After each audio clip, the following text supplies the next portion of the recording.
Kenapa ada orang yang playlistnya isinya lagu lama? Kenapa mereka bisa mengulang lagu yang sama bertahun-tahun dan tidak bosan? Ini bukan sekadar selera musik. Ada proses emosional yang lebih dalam. Lagu jadul sering terhubung langsung dengan memori. Otak kita menyimpan musik bersama konteks emosinya. Saat sebuah lagu diputar, yang aktif bukan hanya pendengaran, tapi juga bagian otak yang mengelola ingatan dan perasaan. Itulah kenapa satu lagu bisa langsung membawa pulang ke masa tertentu. Bisa ke masa sekolah, ke masa jatuh cinta pertama, ke masa ketika hidup terasa lebih sederhana. Lagu lama menjadi mesin waktu emosional. Ketika hidup sekarang terasa rumit atau melelahkan, otak cenderung mencari rasa aman.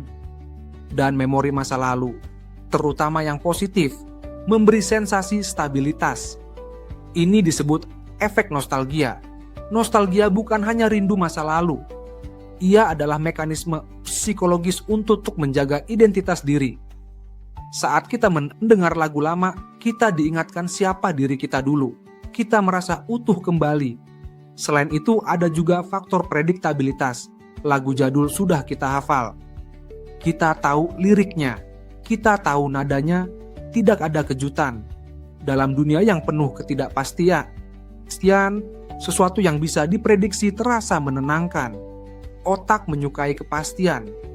Berbeda dengan lagu baru yang butuh adaptasi, lagu lama langsung memberi kenyamanan instan. Ada juga unsur validasi emosi. Banyak orang merasa lagu-lagu lama punya lirik yang lebih dalam atau lebih jujur. Entah benar atau tidak secara objektif, tapi secara subjektif, lagu itu terasa lebih mewakili perasaan mereka. Ketika seseorang sulit mengekspresikan emosi secara langsung, musik menjadi jembatan. Lagu jadul bukan hanya suara, ia adalah tempat menyimpan perasaan. Namun, ada dua sisi. Jika seseorang mendengarkan lagu lama sebagai bentuk refleksi, itu sehat.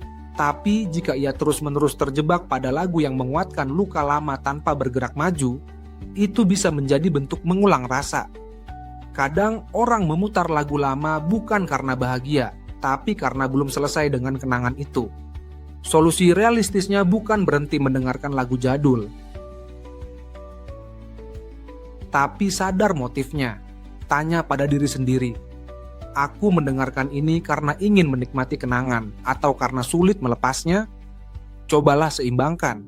Nikmati lagu lama sebagai bagian dari cerita hidupmu, tapi beri ruang juga untuk lagu baru. Biarkan otak membangun memori baru, bukan hanya memutar yang lama. Karena hidup tidak hanya tentang siapa kita dulu, tapi juga tentang siapa kita sedang menjadi sekarang. Lagu jadul mengingatkan kita pada masa lalu, tapi masa depan tetap butuh soundtrack baru.